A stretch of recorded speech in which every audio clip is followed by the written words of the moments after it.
Folks, after having a shot at the range yesterday, I've got to say, I'm going to be honest, I had a few disappointing results. I bought a brick of these Winchester 40 grains.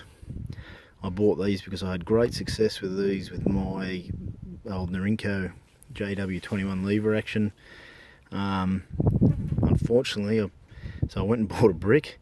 Against my own rules and regulations on buying bricks, so you should buy one box and then try them. Anyway, I tried 3 rounds. All 3 rounds got stuck in the barrel after firing. It pinched them over enough. A bloke looked at them and chucked them in the bin on me, unfortunately, so I can't show you. It rounded the edge and pinched the edge of the rimfire enough that they got stuck in the barrel and I couldn't get them to eject. It cycles them if you don't fire them, no worries, but disappointing result there. Fortunately, a bloke that was firing next to me, shooting next to me, had a box of CCI mini mags, so he gave me half a box of those. Really nice bloke. Started out over here, this is my point of aim, walked them in nicely. 2-round group there shows you that it is firing quite well. Brought it into a bullseye and I pulled it up. Another bloke again next to me said, here, you want to sight it in for subsonics, try these eelies. So then I had troubles with the bolt riding over the top of the round and not actually bringing it out of the standard magazine into the barrel. And you can see here it actually rode over the top. If I can get it to focus enough, it rode over the top and then dragged the lead in, and it got caught in the bottom of the barrel here, and the bolt picked up the lead there. And the other problem, which I'll show you in a second because I've been able to duplicate it, was picking the round up and it jamming in the top of the barrel on this, looks like it's jamming on this lead step there or the front. And when you compare that to the mini mags, you can see there's a fairly different profile there for the round itself. That, you know, the way that they're round, that would be why it's a bit rounder in the hollow point. So it doesn't seem to like hollow points, and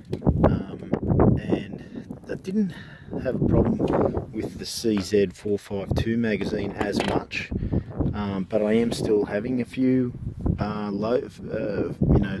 loading issues into the barrel. And you can see with these 3, this was a major problem where it's actually bending the lead out of the casing and it was just jamming hard. And I wasn't really trying to force the round in really hard at all. And here's an example that I've been able to duplicate this afternoon. I put 5 rounds in, and I've lost my sun now, but if I can get it to show you. No, I haven't got enough light, sorry guys. Get it now. See how that's picked up the top edge of the lead? So that one jammed up going in as well. Now I'm going to cycle this and see if we can do it again. So eject that one.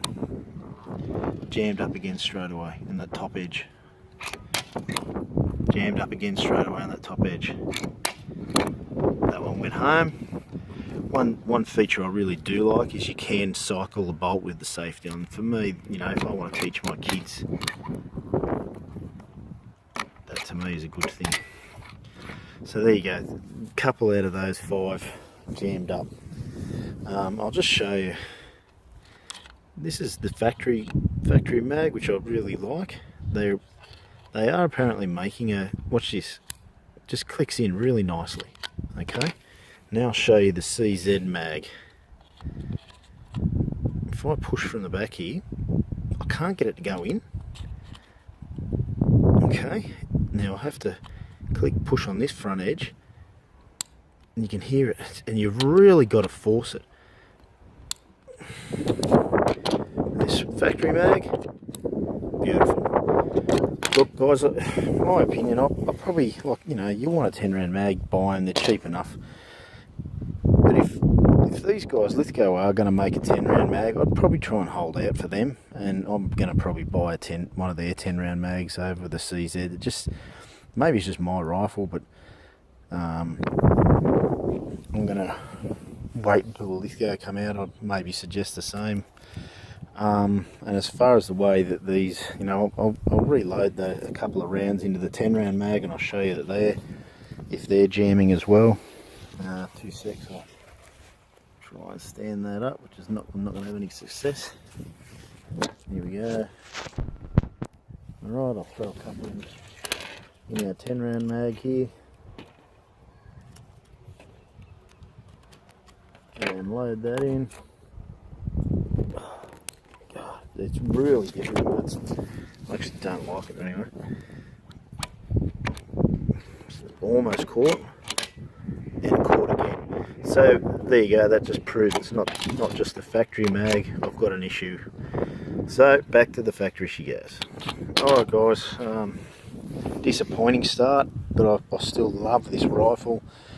The weight of it is fantastic. It just feels heavy enough that it feels like a real rifle, but light enough that you can aim it freehand and it's not an issue. The bolt is just smooth as. I'll show you how smooth this bolt is, right?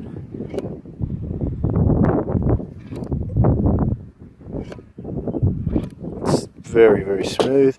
And the trigger, it's got a nice wide shoe on it that you get a nice finger grip. That's got the factory 2.5 kilo, I think it was, 2.5 kilo spring in it. I originally went into the shop and I asked them to put the lighter 1.5 kg spring in it, and they said, look, go, you know, their advice was go and try it and see how you like it, see what you really think of it. And I'll be honest with you, I actually, for a hunting rifle, I'm going to leave it as 2.5. It's very smooth, crisp action. I'll show you. No round in there, okay, hasn't got a magazine in, no bullets. I'll just cycle it again. Take our safety off. Here we go. Okay, no creep.